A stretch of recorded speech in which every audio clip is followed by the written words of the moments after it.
खरंच काही हवे आहे काय? लहानपणी आपण सगळ्यांनी खूप सारी स्वप्न पाहिली होती.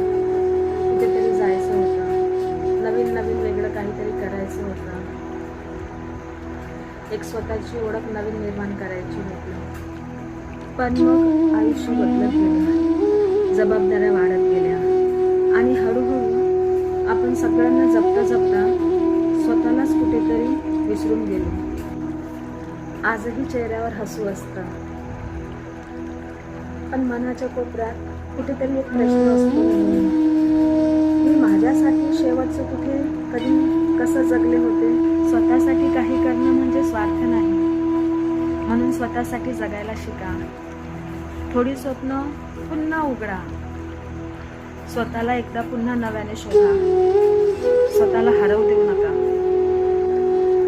एक गोष्ट नेहमी लक्षात ठेवा की तुमचं आयुष्य इतरांसाठीच नाही तर तुमच्या स्वतःसाठीही आहे. ते तुम्ही भरभरून जगा.